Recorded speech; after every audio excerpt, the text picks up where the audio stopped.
Good evening. I'd like to call the City of Mount Vernon City Council study session for August 17, 2022 to order. The time is now 6 p.m. First up on our agenda is an executive session. This is to discuss legal counsel matters relating to litigation or potential litigation and also collective bargaining. I'm going to ask our city attorney if he would explain that further. All right, this is pursuant to RCW 4230 subsection 110(1)(I) to discuss with legal counsel matters relating to litigation, potential litigation to which the governing body or member acting in an official capacity is or is likely to become a party when knowledge regarding the discussion would result in adverse legal or financial consequence to the city. And moreover, we're going to enter it to discuss issues related to collective bargaining, which is outside the Open Public Meetings Act in its entirety. Pursuant to RCW 4230 subsection 144, 30 minutes, which would mean 6:30, we would reconvene unless extended by public announcement. All right, with that, we will be entering into an executive session until 6:30 p.m.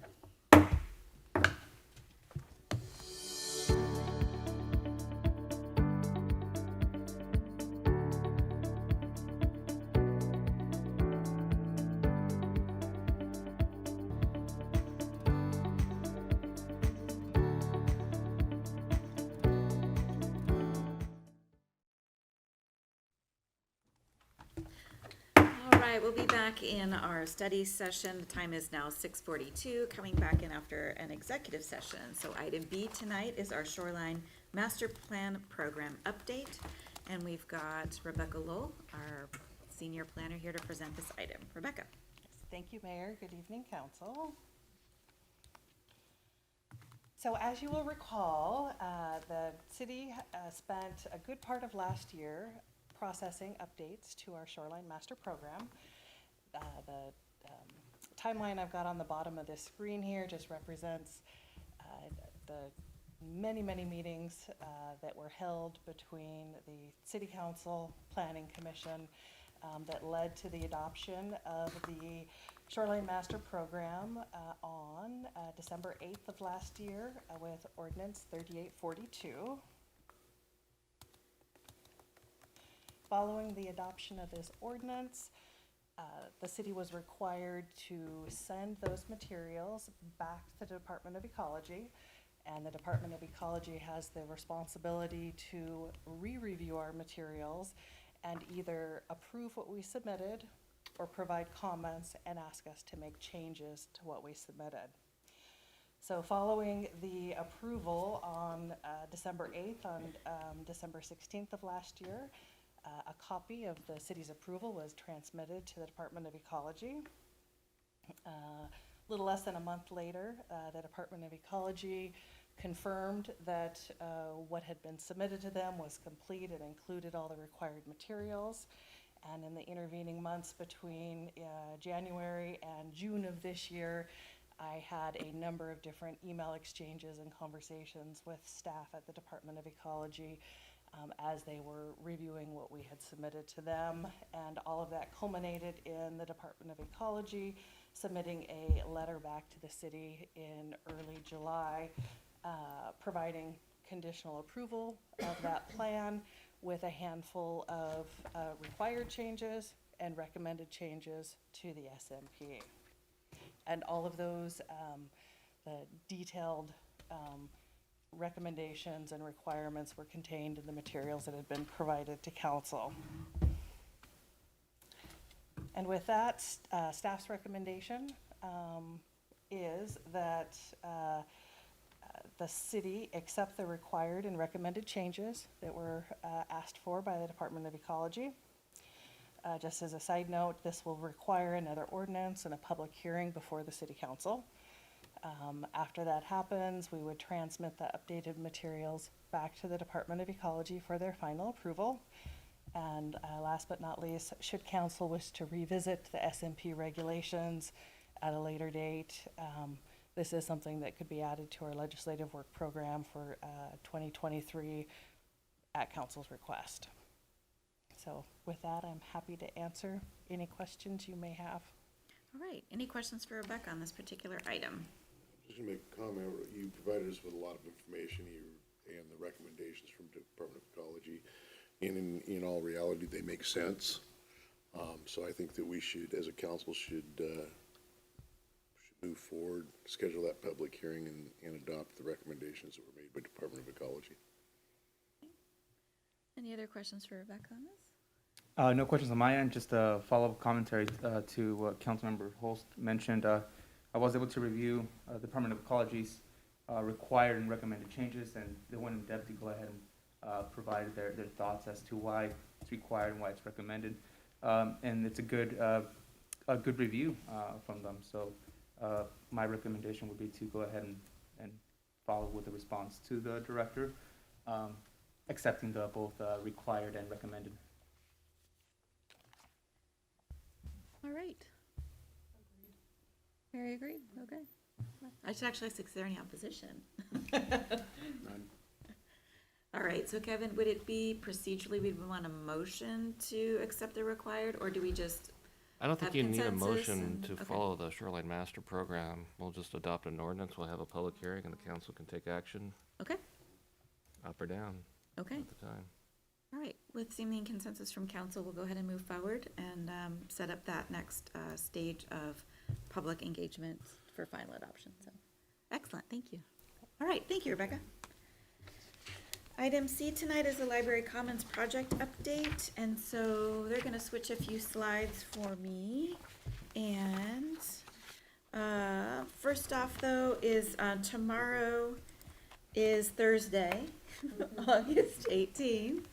And so what that means is that at 2:05, we will be opening the bids that we are hoping to be submitted for our Library Commons project. It is an open meeting. It's at City Hall in our City Hall lobby.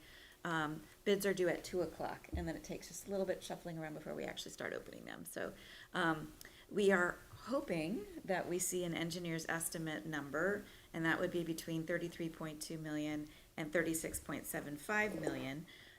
Some of you might be going, well, wait, we've been thinking it's a $53 million project. That's total project cost. That's soft costs, architects, all that kind of stuff. So these are the numbers that we really, really, really want to see tomorrow.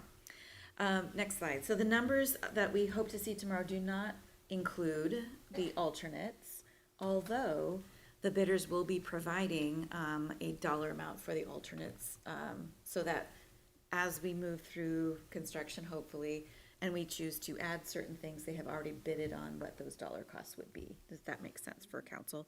And those alternate costs are 3.6 million. Nothing's changed from what you see this slide, the particular slide before. So tomorrow, the numbers are really going to tell us kind of how far we are. I'll remind council that in that total project cost and the bid number we're hoping to see, we've got over 10% contingency. And so I wanted to just point out that we've got a little over $2 million in what we call bid contingencies.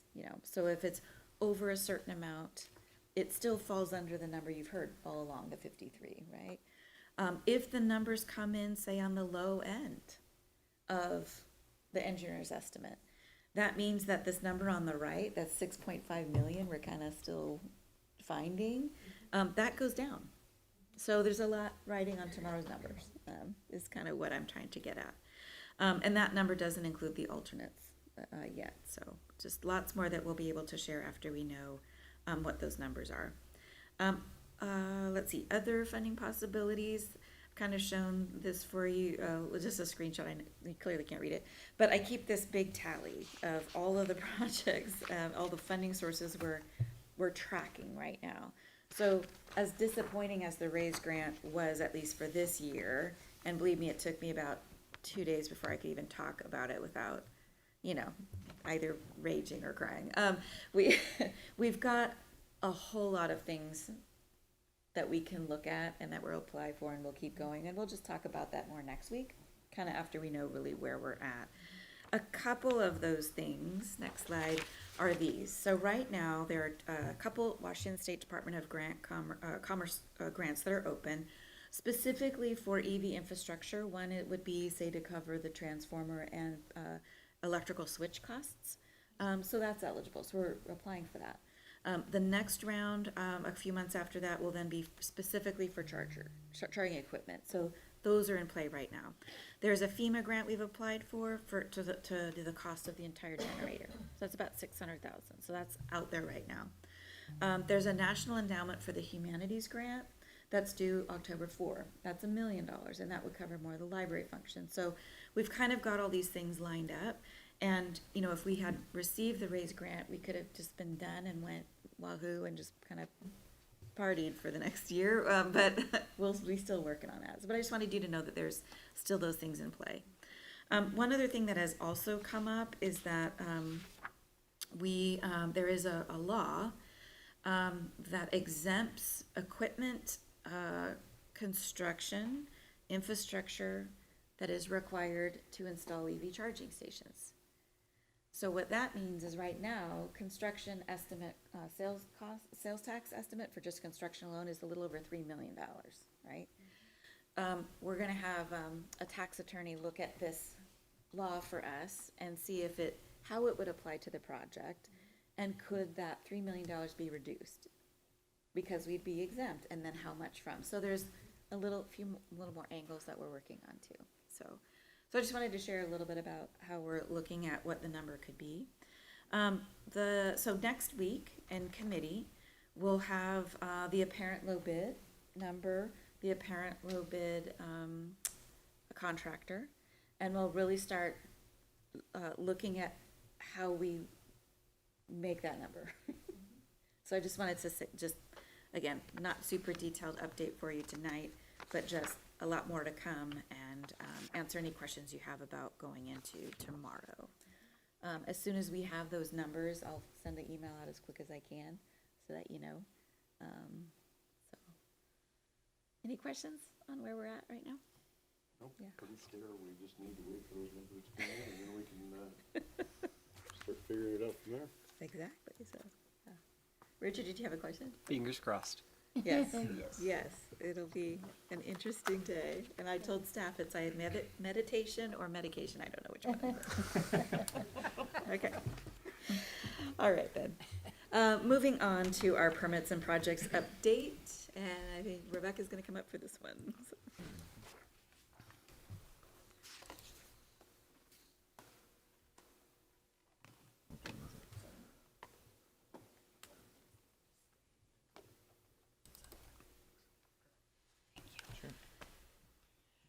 Yes.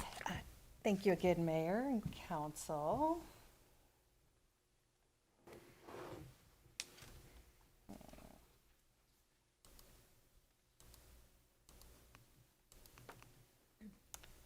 All right, so as council's aware, staff, we usually don't provide these updates to you in these meetings, so I thought I would just give just a brief overview of, generally in our committee meetings, we just provide a handful of project updates.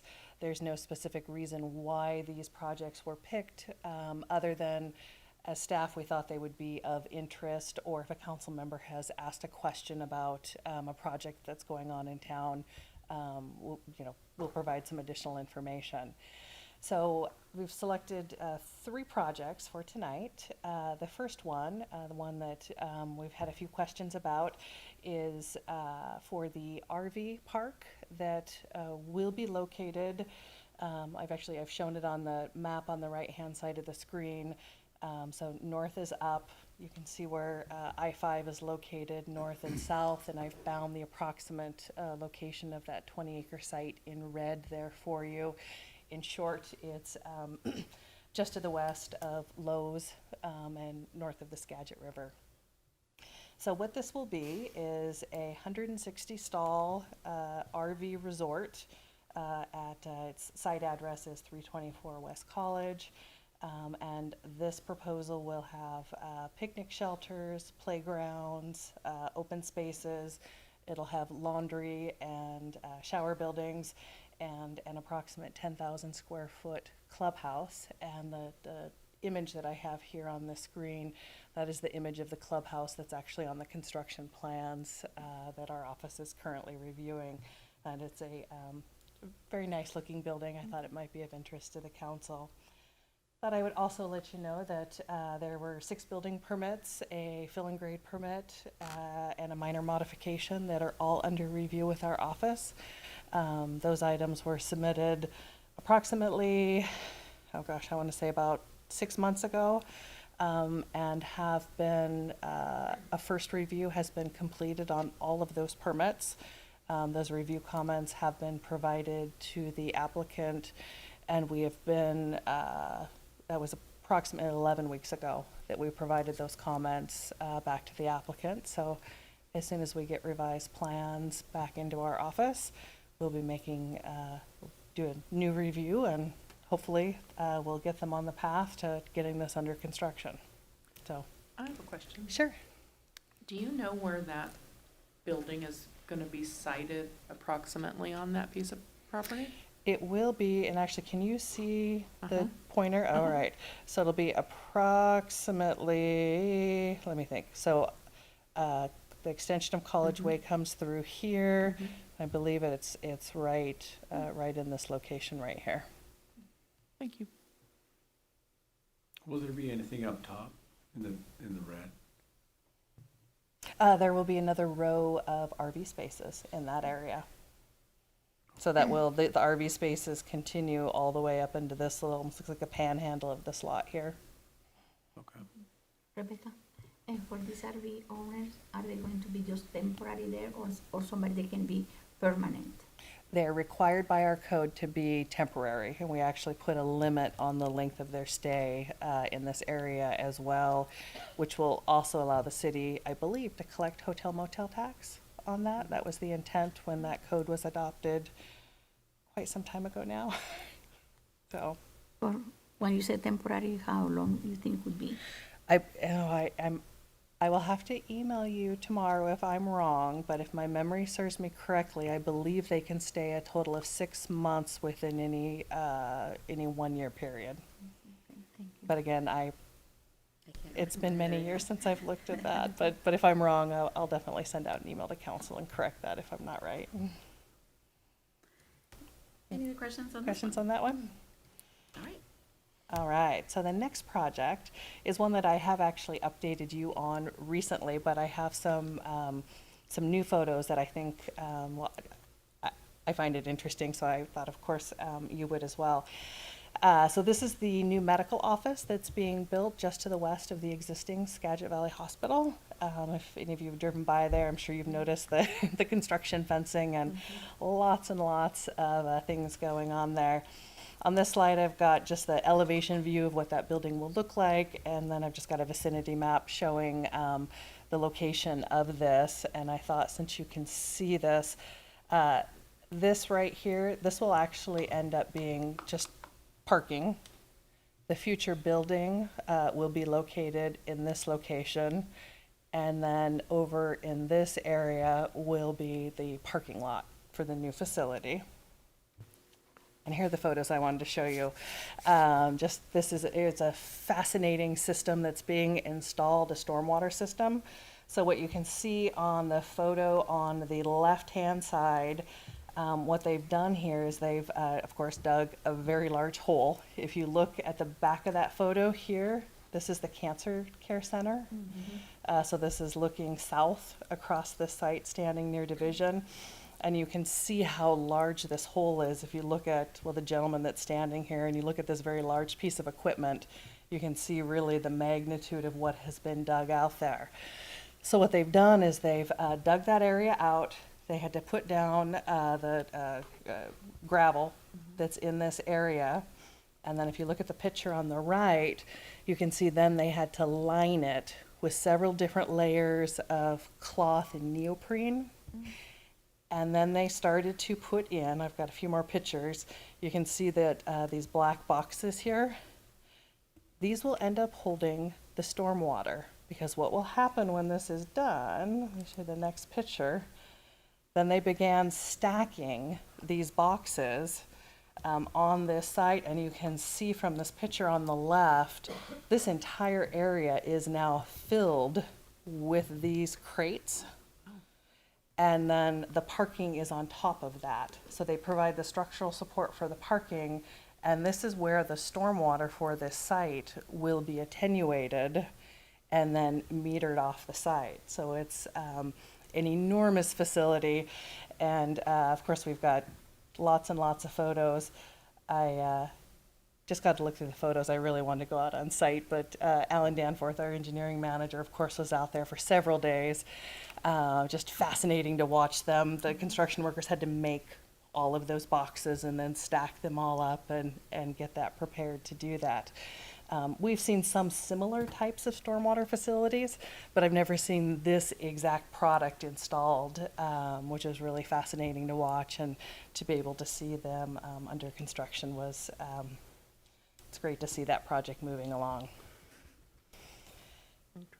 So the last project I just wanted to give you a brief update on was a 35 multifamily units that will be constructed off of JJ Place. And JJ Place is located on the south side of College Way, really just south of Skagit Valley College, between 26th and 30th Street. You can see on the vicinity map there.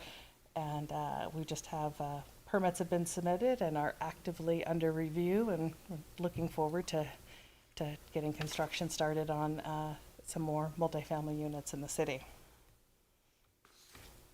So with that was the project update from staff. Any other questions you've seen going on around town? You have asked for Rebecca? You can always give her a call or Darren a call. Okay. Thanks, Rebecca. Thank you, Mayor. Item E is proposed code amendments, and just I think a review of that. This is getting ready for next week? Correct. All right, go ahead, Yep. Rebecca. So, staff, we have several items that will be on your council agenda for next week. These items went before the Planning Commission last night, and the items that I'll review with you were recommended for approval by the Planning Commission. These are items that we've touched on before, but I thought I would just remind you, because we have a lot of them, and we've selected a few that we'll be going through. So the first one is to Chapter 1709, and really what this is a table in our zoning code that tells us which zoning designations and comp plan designations are consistent with each other. So when we're doing rezones, this is very important because it tells us whether or not somebody has to do potentially just a rezone, which can be done anytime during the year, or whether or not they have to come in for the once-a-year comprehensive plan amendment. So last year, while I was looking through some items, I noticed that several of these didn't contain comprehensive plan designations that they should.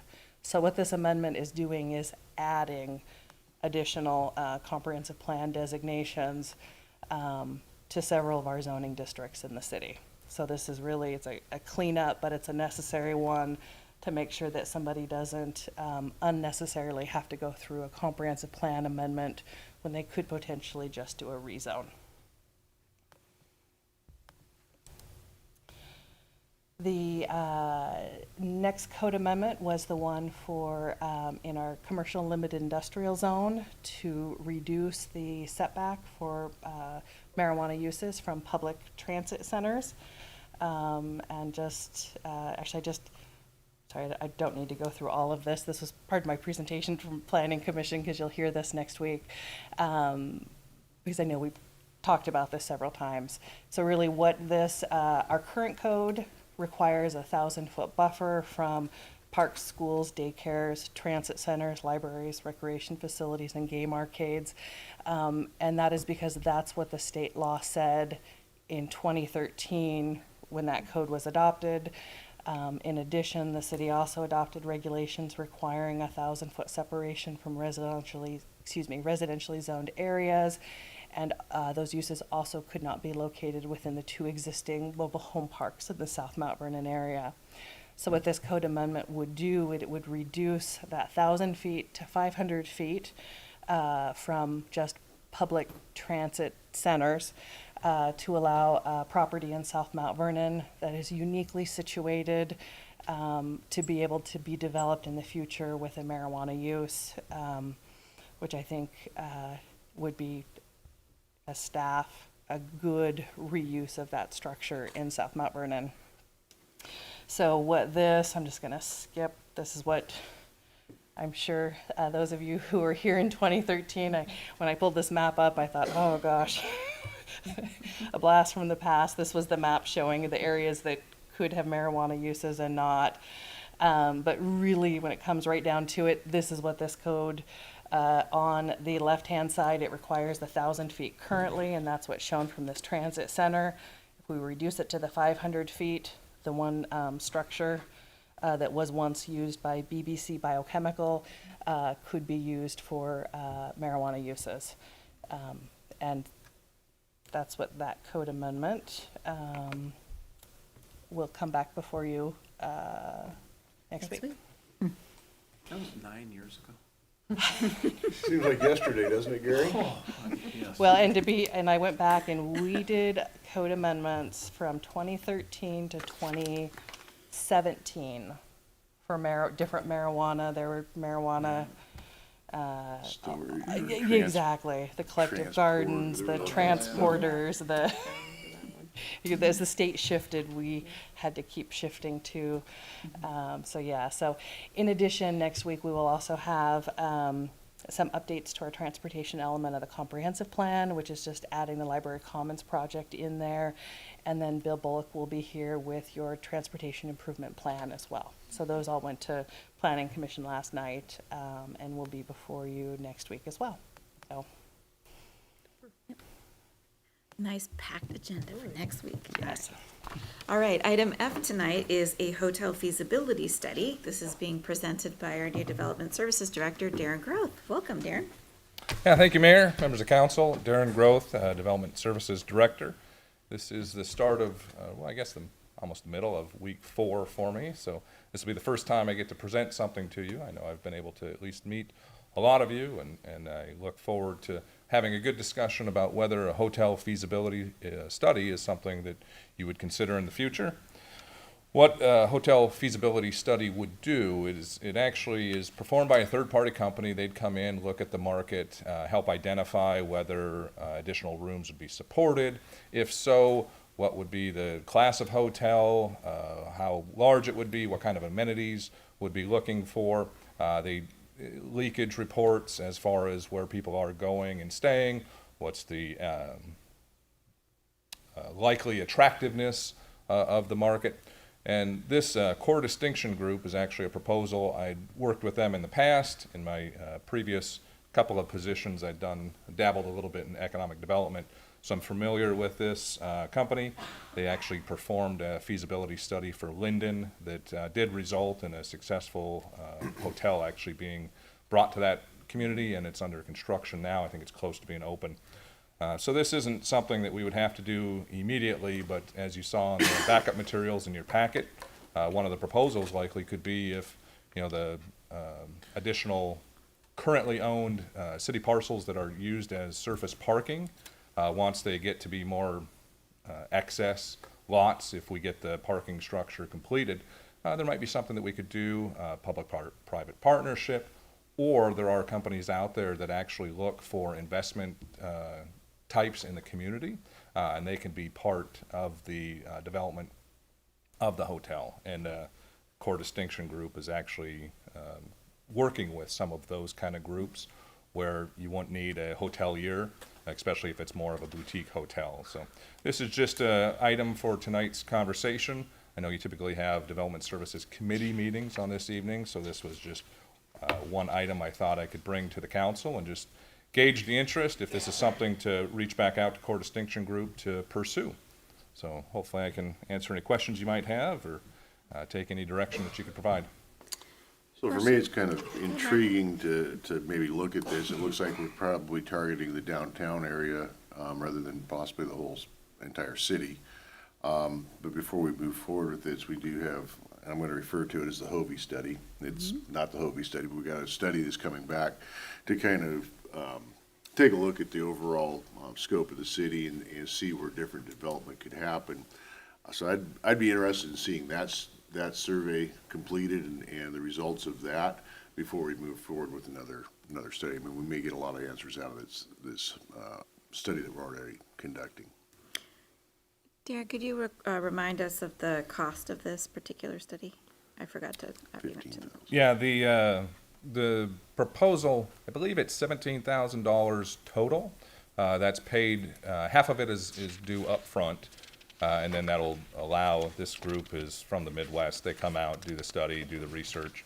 So you pay half of it immediately, and then based off of the findings, if there's a follow-up or if there's additional analysis, then you would pay the second. So if they come out and determine that it's not feasible, you're on the hook then for, what is that, $8,500. So it's not a significant cost for this type of study. I know it's not related to the Hovey study, but just wanted to throw that out there. Questions? Yeah, just out of curiosity, is, based on what I'm reading and the cost, is it just focused solely on downtown Mount Vernon? I mean, what would be the cost if we're looking at it?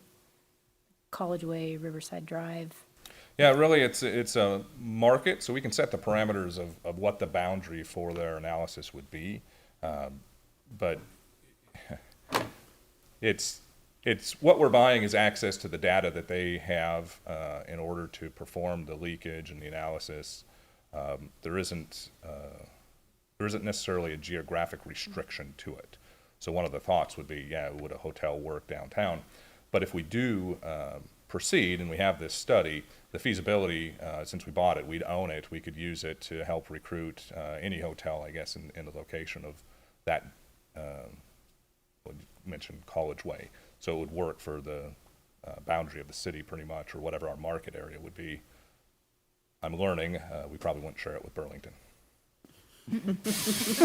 Nah. They are in our market area, but I don't think we'd hand it out. You've learned a good lesson. Director Darren, welcome. Thank you, sir. No problem. I had two questions, and the first one was around price, and I had read the documents that were provided, and I thought I saw 15K in there. And I was wondering, was it 15K flat, and whether it would change if other things are added to the feasibility study? Would you happen to know that? It is a flat fee. If I misquoted the number, I apologize. No worries. It might be the 15,000, but I know there's a flat fee for the service that they provide. Okay. And the second question that I had was around the geographic area that they've provided these feasibility studies. You mentioned the Midwest, and I saw the map that was provided, and I saw a lot of the little data points were roughly around like the Midwest of the United States, given the uniqueness of the Pacific Northwest. But then earlier in presentation, you mentioned you did work with them in Linden, right? I didn't work with them in Linden. I worked with them in Edgewood. They had successfully completed a study in Linden. I think they did one in Bellingham as well. The one in Bellingham, though, was for a specific hotel brand. The one in Linden was for an investment group. Mine at the city of Edgewood was for the city.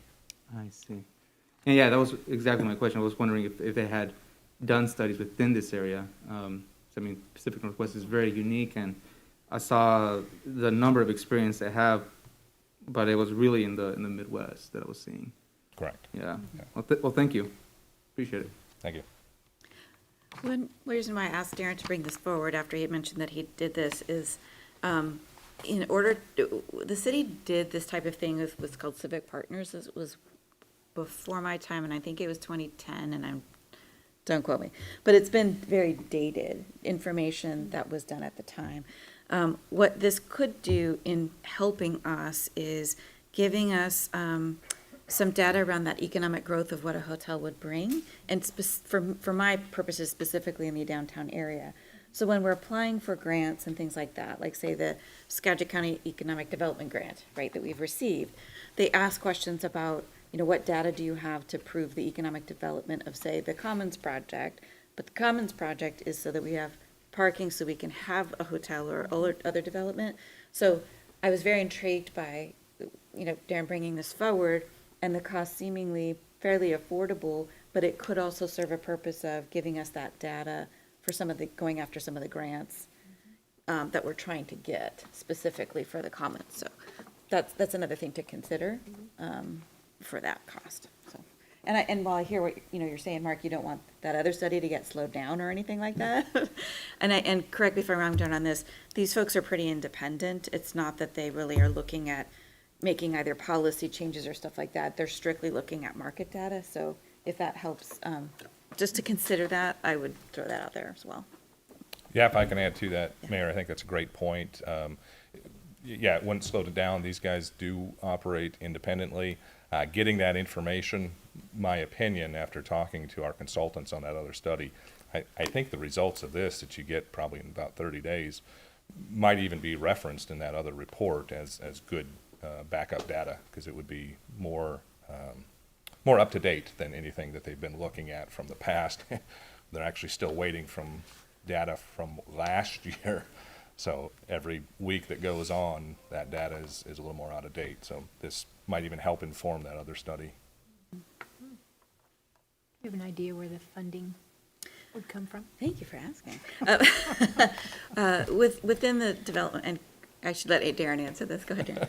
No, that's great. I think you'd ask, is there funding available for this? I've recognized in the development services budget that we do have some consulting services and some economic development. So if it is identified for downtown, there is some branding money for downtown efforts. So I think we already have that in our budget for this year. I believe we'd be able to pay for it and get them out here if council was so inclined. So we can take it a hotel, right? Let's give it a try.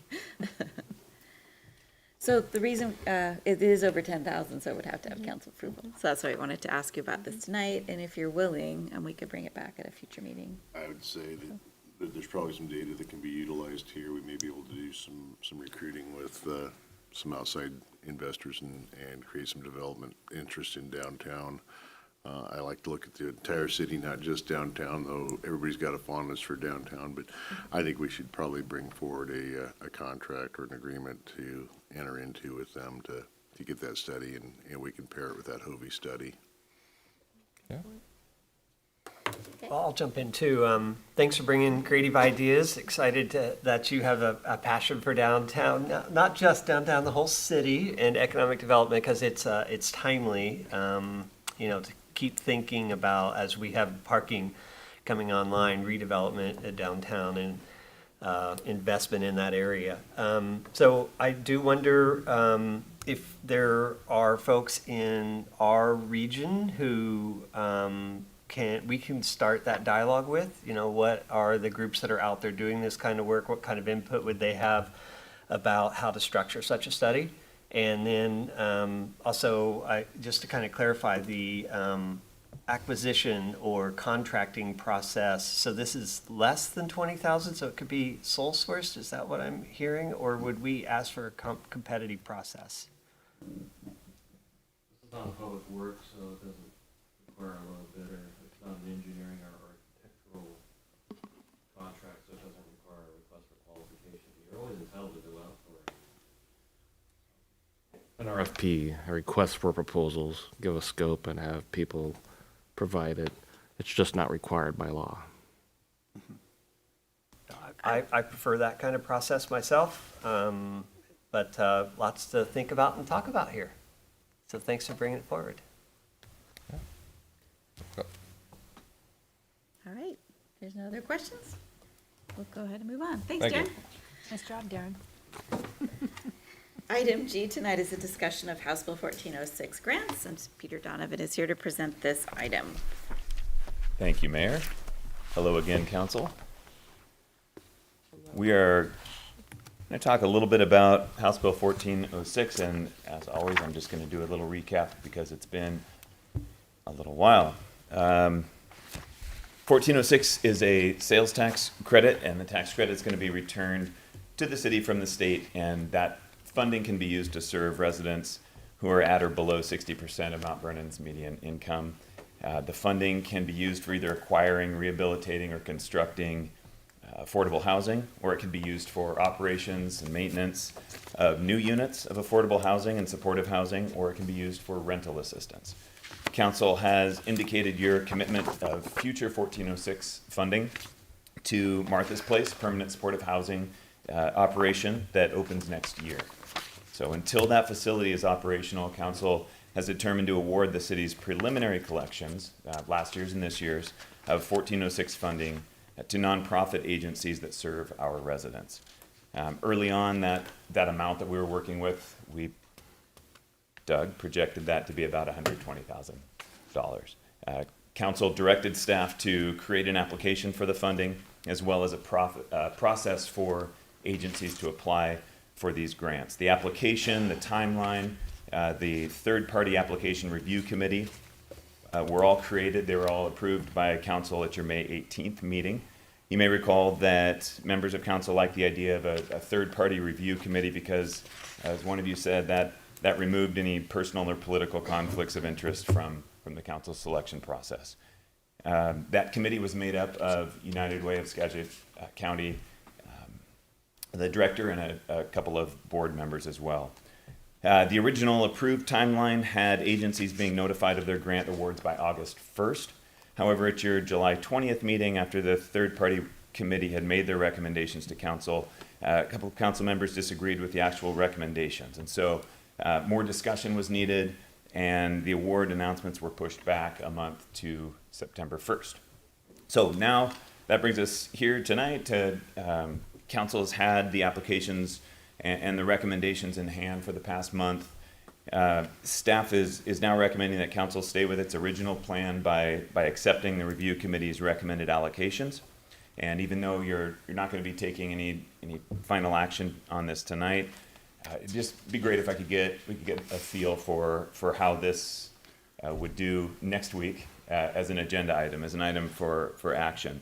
Whether this recommendation might pass, I'm prepared to help facilitate if there's any discussion or, in fact, I've got a spreadsheet here that was inspired by our own Doug Valesky. You'll recall during budget session, Doug has this amazing spreadsheet that can help us kind of talk through ideas for plugging in numbers. If you don't like the numbers that were recommended, we can talk numbers tonight, and we can come back next week and take a look at this as a final action item.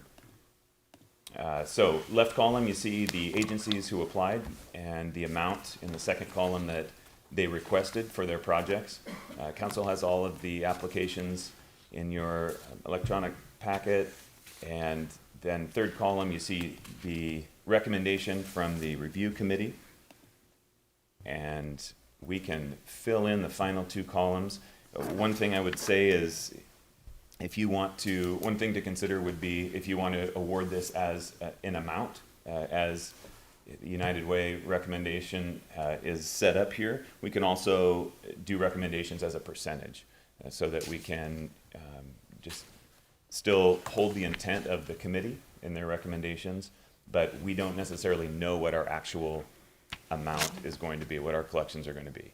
At this point, we've been using that $120,000 number. I believe to date we're at about 127 for collections, so we'll be over that a little bit. So I will open it up for discussion, but again, with the recommendation that we take the United Way Committee's recommendation and use that, but if there's discussion in another direction, we can talk about that. So I think the intent of the council was to get this money working for the most vulnerable in our community as quickly as possible. The longer we delay this process, the longer it takes to help those that are in need, current need. That being said, I liked the process that we went through with United Way. I thought they were very thoughtful. Some of their comments, they made some really good points. What projects are ready? Where can the money go and immediately help individuals who have that need? The one question I guess I would have is on the Housing Authority. I understand that they've received some additional grant money or some additional funding through the county. And my only question on this recommendation would be, do they still have that need for that $35,000? And if not, can we allocate that $35,000 amongst some of these that had bigger needs and kind of balance that out. And that's just a question because I understand that there's been some additional funding that's come in for the Housing Authority. Do they still have that need? Okay. Yeah. Go ahead, Melissa. I'll just take a few minutes just to, number one, acknowledge and thank the United Way for their work with this. I really appreciate it. It is my understanding that the Housing Authority did receive, I believe, over $600,000 from the county after this recommendation was made. That project is going to go forward. This $35,000 isn't going to make or break that project. I would like to see community action. I mean, I know it says it's not project ready. Well, they need the money for land purchase, as an example, and you can't be project ready if you don't have the land. They want to do something here in the city of Mount Vernon, and I'd like to see what we could do to support them. I would like to support the Council Beaton proposal. I think it's something in a need in the community. Would be something we'll be doing for, this could be doing more for vulnerable families in the community.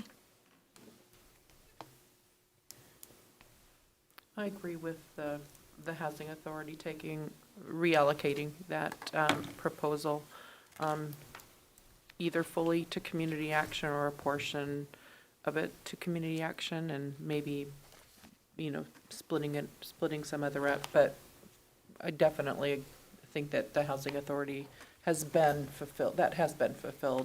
I don't, like Melissa said, I don't think it's a necessity for them anymore. So we might as well give it to someone else who has applied and shows a need. Would it be okay if we started plugging that in? We can plug numbers if that's where council is. I'd kind of like to spread it. You know, What- I mean, For Housing Authority, would you like us to start just putting with zero there then? And then that way we can, or, So do we have answers on the Housing Authority question?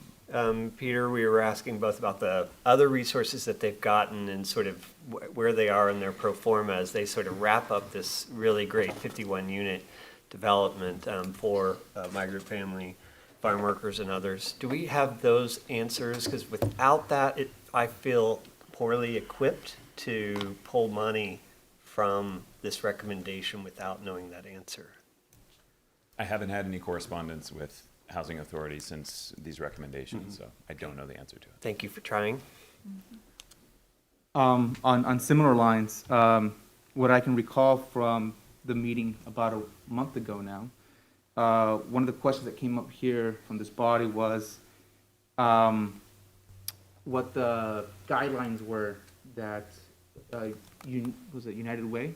What were the guidelines that they used to go ahead and find these percentages or find these numbers? With the applicants that applied, were we able to find an answer to that before we go a step further? Yeah, yes. So that question was relayed actually that evening, and council was copied in on that request. Deborah's response was also forwarded to you on the 21st of July. So I think Councilmember Holst summarized it well. There were two considerations that they made in looking at criteria. The first is really they wanted to get the money to where it's going to make the quickest impact. And then secondly, they looked to your three priorities: current infrastructure, rental assistance, and construction. And they attempted to award about a third to each. Okay. And so that's where those came from. She mentions we did make sure we're identifying the biggest needs and supporting agencies helping a broad array of needs within the identified population.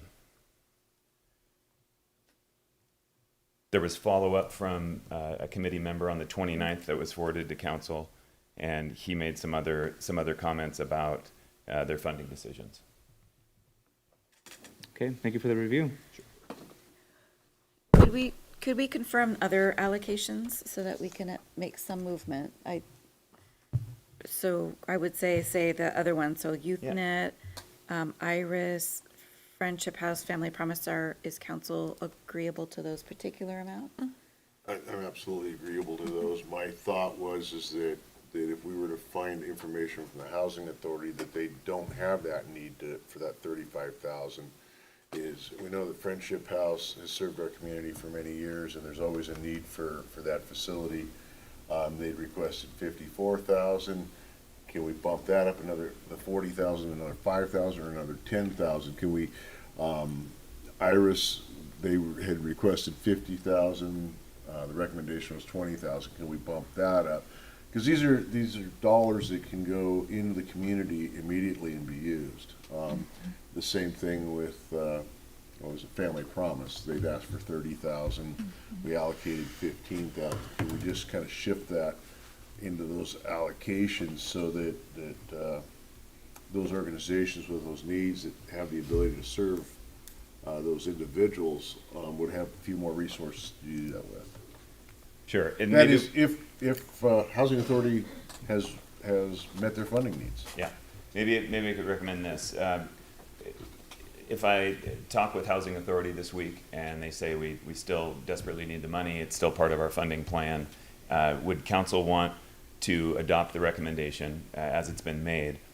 And then secondly, if I were to find out that they don't need that funding anymore, do you want to put together a plan tonight as if maybe a backup plan if we wanted to disperse that money amongst the other agencies?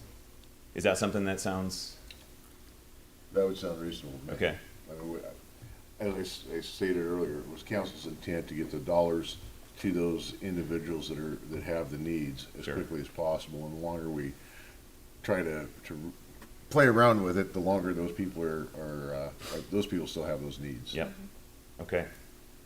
So taking that Housing Authority and making that backup plan, then let's start at the top with what Family Promise is the first funded agency. And are we going off for 127? No, we'll put from 120. 120. Yeah. 100. So it could be higher. Yep. Right. And again, we could use percentages and we'll know what the percentages are. And then once you we would have the just numbers. throw those same percentages, let's just say it was another 10,000.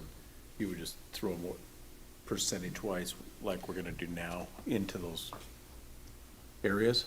So you Or have not. $35,000 that's in question with. Right with now. the housing Right. authority. Right now, yeah. So if you threw another 10,000 into, and it's just 10,000 into Family Promise, 15,000 into Friendship House, and another 10,000 into Iris. You've spent the $35,000, but you've given it to the organizations that have demonstrated the ability to provide services to the community, in I've a quick also- fashion. I think I've also heard the 3 council members want to give community action money, so I think that, we gotta answer that question. Are you going I- youth net? So As a my consensus. thing I'd with actually- community action is we've got, what is it, 1596 money coming up? 1598, whatever the other, 90. we got another pot of money. And we know that part of that's going to go to support the social service side of our police department, because that's what we're allowed to do with it. But there's gonna be a dollar amount out there.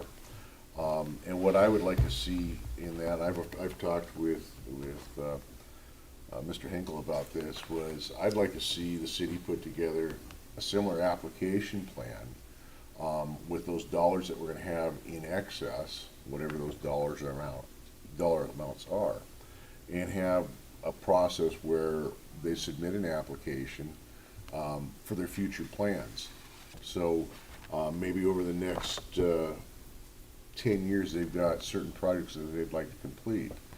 If we were to take those same dollars, those new monies that we're gonna be working with, and we were to allocate those out over a 10-year period so that they can actually leverage that money. They haven't got a project ready now, but there's an opportunity for them to do something in the future that would account for long-term planning and a long-term commitment from the city. So I think the intent was for these dollars to hit the streets and help individuals immediately. So that's kind of where I'm standing with community action. Is there's another pot of money out there that I think should be allocated out over a long period of time to 2 or 3 different organizations so that they can do their work in the community for long-term housing needs. which is what Community Action wants to do, which is what Habitat for Humanity wants to do. I mean, there's some organizations out there that are providing long-term, permanent housing. And I think that's where we should look at helping those organizations out. Melissa? Yeah, I just want to, I want to just indicate that what the funding is intended to do is to serve residents who are at or below 60% of Mount Vernon's area median income and may be used for acquiring, rehabilitating, or constructing affordable housing. And when I go over to the email that we received from Peter about the United Way's decision, it was mentioned that, for example, Community Action, their build is exciting, but in reviewing the application, it was noted that Community Action already has substantial funds set aside to move forward with this project, specifically a feasibility study.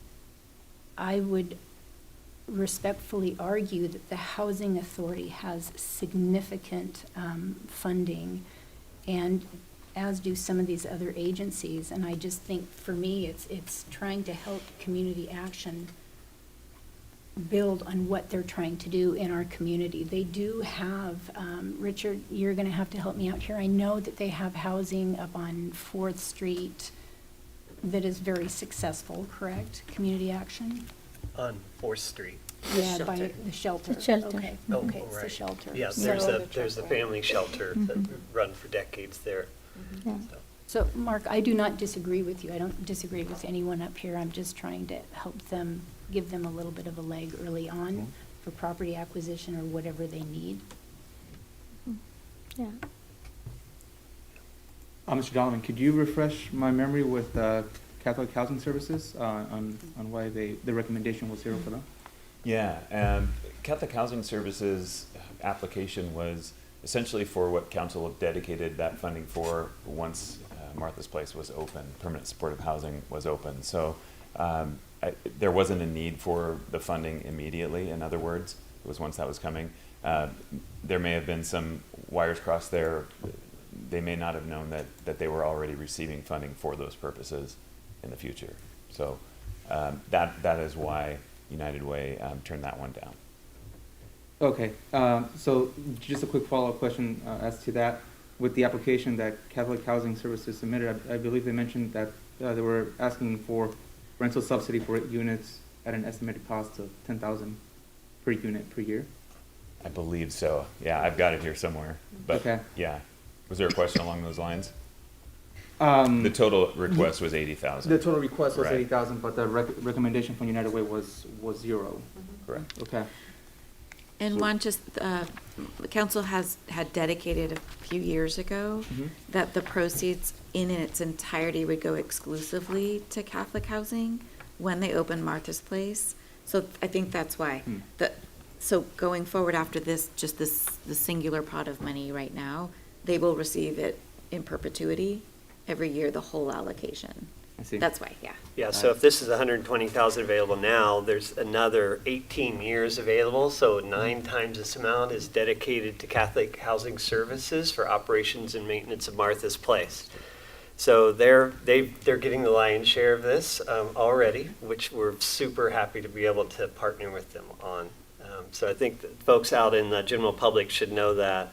And for Community Action, there was a request there as well, but we're still in the feasibility and land purchase stage. But if you don't invest in feasibility and land acquisition and design, you don't actually get to construction and get housing in the pipeline. So it's really important that we try to leverage all these great partners, support them in the pieces they're doing in the stage of the project they're in. So I really appreciate the conversation we're having about Community Action, and there is another larger pot out there. It's a little hard to allocate all of this if we haven't had that conversation about the larger pot of funding. So I would be super comfortable just if we could all get to some consensus around the 4 big ones that United Way recommended: Family Promise for 15, Friendship House for 40, IRIS for 20,000, YouthNet for 10,000. I'm not sure exactly how much that adds up to off the top of my head, but then we can start having those conversations about contracting and that we're sort of all in agreement that those are great proposals. We let the, the Housing Authority come, sort of answer that question, and then we come back and we maybe even talk about 1509 and allocate the rest of the money. But I know that we can move on a majority of this right now. I think we're all on the same page with that. So I'll just put out there that with Richard being on the board of Community Action, and if I hear that you're stepping back from that because of that larger pot, I am more than willing to jump on board with my colleagues on how they want to distribute this piece of it. I just want to know for the record, I'm just trying to be real careful because I've been chair of the board for Community Action for 3 years, and I've got, conflicts in that regard. So I just want to leave it up to you all, but happy to answer questions on the Community Action stuff. Yeah, well, I appreciate the conversation from the entire council. It's great. I think the best decision would be to get that question answered from the Housing Authority, see if that need still does exist. And not for there to be a perception that funds will potentially be stripped away from this organization, but more so that the intent of the council is to be the most effective with these funds. These funds do have these certain requirements attached to them. We will stick to those certain requirements, and we'll stick to being effective with distributing these funds. That might take a little while, but we're going to get there, and we'll continue building these strong relationships with all these organizations here present. But if we can get that question answered, we can move swiftly, I believe. So what I really would like some direction with council. We've been talking about it a while. I'm kind of with Mark on some of these folks could use this money really quickly. If we brought this forward next week, we had the answer about Housing Authority, and we either staff would recommend the allocations here, or you kind of give us a direction tonight. We'd like to have it on for action next week if council would be willing to do that. I think that's fair. Okay. We do need to come to a decision. We can't just keep going Right. in circles. I feel like I'm we're trying to going be in like circles. diplomatic about Yeah, that. no, I'll say it. All right, so what we'll do is, we will, find out about Housing Authority. We'll take all the conversation. We'll have a staff recommendation. You always can tweak it, but we'll be ready for action next week. Perfect, all right. Fair enough. Thank you. Thank you, Peter, for all your hard work on that. Thanks for your. Thanks, Peter. All right, item H is miscellaneous and good of the order. We usually have that in our committee times. I do have one item that I'd like to ask council again to take informal action. I guess it's really signing. The Skagit County has asked us to sign on to a support letter for their FERC licensing, which is a process that in Skagit County's mind is utmost for flood control. We had Commissioner Browning and our Dike District Consortium here to give a briefing on that. Council's provided with that draft letter. I have the draft here tonight if people would like to just sign it and send it off. But I wanted to make sure that that's something council wanted to do, so. Yeah, I think the indication last week was that we'd like to sign on to that letter and get it sent off to support the county's position. Richard, I think you had. Yeah, I'll jump in. So I appreciated the presentation last week, and one of our biggest jobs, of course, at city government is public health and safety. And flood risk reduction is an important aspect of what's happening at the Seattle City Light Dam relicensing process. So I think it's important that we're really well informed about this. I thought that the presentation last week was very focused on flood risk, but I think folks should know that the relicensing process is about more than flood risk. There are natural resource issues, recreation issues, economic issues, and flood risk issues. And lots of different groups sort of all participating in that process, sharing interests and trying to come to, right now where they are in the process is not at FERC around a federal agency telling everybody what it's going to look like.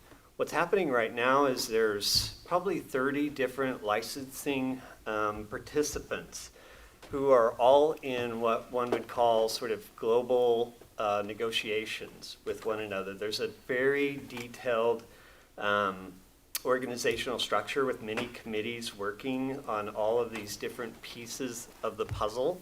And, you know, it'd be appropriate for us to have a statement about our interests and our values. And I think we share a lot of those, and we talked about that last week. I'm concerned that this letter would be going to FERC, which is again a federal agency quite removed from the negotiation process. So we're in a negotiation process. We're going to be subject to what's coming out of that negotiation. And I would suggest that if we want to be effective for the citizens of Mount Vernon, we need to be able to understand who is in the negotiation, who are talking about these things, what are the trade-offs between flood risk and natural resources, so that we can have an educated position and be more effective at negotiating for the citizens of Mount Vernon. So I would definitely counsel this body not to sign a letter sending to FERC. I think we should start by meeting with some of the other participants in that process, talking with Seattle City Light about our questions. You know, what are the effects of everything that's going on? How is this related? And can you come educate us so that we can effectively participate in this negotiation? Once the agreements are made in the negotiation, then FERC will come in and make sure that they're all settled and signed into that agreement. So I guess the big picture, what I'm suggesting is there's a lot of moving pieces, there's a lot of interests, and we're not really at a stage right now. We're past the stage of having uninformed opinions, and we're not to the stage of having informed opinions yet. So I don't think this letter hits the mark. So my advice is to keep asking questions, ask the experts to come educate us, and really partner in that negotiation rather than kind of posturing to FERC. So I can't sign the letter knowing what I know. I've been involved in this process for the last 2 years. If you guys sign it, I don't think there's any harm that'll come out of it whatsoever. But I think there's probably additional things that we should be doing if we really want to ensure that we maximize flood risk reduction while optimizing those other legs of the stool around natural resource and recreation and economics. Sorry for the long-winded statement. Councilman Brocksmith may have some other ideas on some positions that we should take that doesn't, by signing on to this letter, doesn't prevent us from supporting other ideas or other organizations. For me, the city's not going to be at the table negotiating with PSE on how they're going to operate their flood or their dam during a flood event. What we witnessed last week or were informed of last week was, number one, the county is really only asking them to commit to operating the dam as they currently are operating it. With the drawdowns of water, when things are when the weather forecast is we're going to get dumped on a bunch of rain, they've drawn down on the reservoirs so that they got more room to fill. That's right now they're at 125,000. What is it? 125,000. They're 20,000 cubic feet, or I'm sorry, it's acre feet. Acre feet. The recommendation back in the 40s was 200,000 acre feet. That's what they, if my understanding is correctly, during the last flood event, that's what they did, and really saved our county from some pretty severe disaster. This letter, or the county's position is they'd like to see that memorialized at 200,000 acre feet. We all know that Army Corps of Engineers, when the water gets so high, they take over operations of the dam. I think what we'd be doing by signing on to this is really telling the county, hey, we support your position with the flood control, with how things have been operated the last few years. It's prevented a lot of damage, And long-term, we're looking at life safety issues and infrastructure issues, and preserving life and preserving infrastructure long-term. It's a 50-year licensing agreement. I think that this is just maybe one cog in the wheel of maybe some other things that need to be done.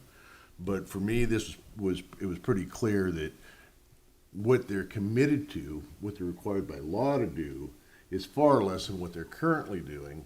And it wouldn't be satisfactory in a major flood event. So asking them to do really what they've been doing for the last several years doesn't seem to be too extreme to me. So I'm prepared to sign on the letter to support the county's position on how many acre feet of storage they need and what the release is going to be. One of the things that was real telling for me was in the old days, back when in the 80s when we used to have some pretty good sized floods, you'd see the river come up and then you see it drop, and then you see failure of the levee system. Well, now they've worked out with Seattle City Light how the river's drawn down much slower and does a lot less damage to our levees. There's just a number of things that have changed over the years. I think they need to be memorialized so that we can protect the lives and of the citizens of the county, really. Uncomfortable signing. I'll just say that last committee meeting, I was absent with reason, and I'm still doing my homework. So I'm not stating right now at this present time that I'm signing or not signing. I'm just simply stating that I'm still working my way through the minutes, and I'll have a decision here sometime soon. I want to say that I really appreciate the fact that it was taped for both Juan and I. I watched it, and I feel very comfortable signing on to the letter. It's a support of Skagit County. They are the ones that are supposed to be doing this, or that's in their wheelhouse. I definitely, think that we've got some very intelligent people working on this water issue, if you will. So I'm very comfortable signing on. For me, it seemed like it was, they were even saying it was a little bit fluid, so that it wasn't like they said it was just straight up.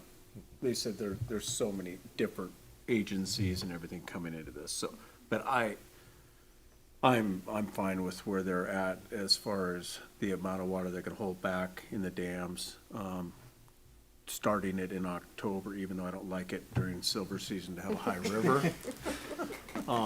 Yeah. 1st of November, Gary. 1st of November, not the Yeah. 1st of December, 1st of November. You still get your silvers.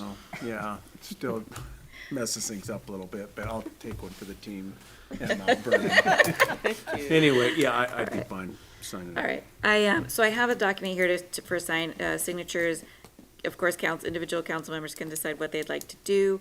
I would like to have an answer for the county. They've, asked us. I think we should be able to give them an answer. So I have it here, ready to sign. Whoever wants to sign it's great, and then we'll send it off. So, but thank you for that. That's all I had, but if someone else has a for good of the order conversation. Ooh. And let me just ask, Mayor, when do you plan to send this letter out? I'd like to by the end of the week. It's by the end of the week, but let me know if you need how many days you need, and I'll have an answer to hold you by on to it. tomorrow. Okay. Yeah. Sounds good. Thank you. All right, if there's nothing else, that is all we've got on our agenda. We've had an executive session already, so we're going to close our meeting at 7:55. Thank you.